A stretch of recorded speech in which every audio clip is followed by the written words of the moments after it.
নমস্কার, আমি বিপাশা আর আমি আবারও চলে এসেছি একটি নতুন ভিডিও নিয়ে। তো আজ আমি দেখাবো বাড়িতে থাকা মাত্র 3-4টে উপকরণ দিয়েই কিভাবে আপনারা দোকানের মতো পাপড়ি চাটের পাপড়ি বানিয়ে নিতে পারবেন। প্রথমেই আমি ময়দা নিয়ে নিচ্ছি। আমি এখানে 200 গ্রাম রোল ময়দা নিয়েছি।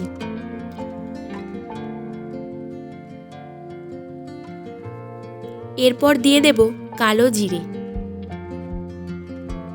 তারপর কিছুটা জোয়ান হাতের সাহায্যে ঘষে দিয়ে দেব।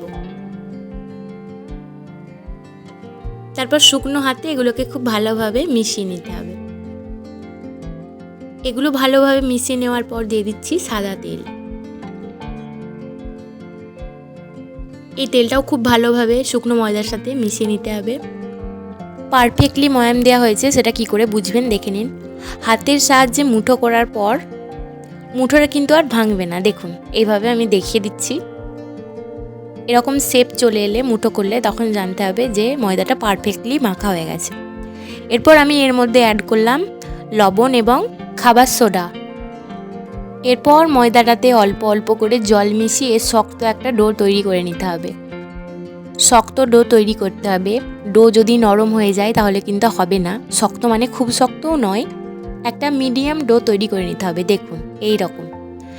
এরপর এটাকে 20 মিনিট রেস্টে রাখতে হবে। 20 মিনিট পর ওই ডোটা থেকে আমি একটা লেচি কেটে বড় করে বেলে নিয়েছিলাম এবং দেখুন গোল গোল করে একটা ঢাকনার সাহায্যে কেটে নিলাম। এইভাবে আপনারাও বানিয়ে দেখতে পারেন, খুবই ভালো হয়েছিল। এরপর ওই পাপড়িগুলোর মধ্যে কাঁটা চামচে করে কিন্তু ফুটো করে দিতে হবে। অবশ্যই ফুটো করবেন, নাহলে কিন্তু সবগুলো ফুলে যাবে, চ্যাপটা হবে না। এরপর আঁচটা লো টু মিডিয়ামে রেখে খুব ভালোভাবে এগুলো লালচে লালচে করে ভেজে নেব। ভেজে নিলেই তৈরি আমাদের দোকানের মতো পাপড়ি চাটের পাপড়ি।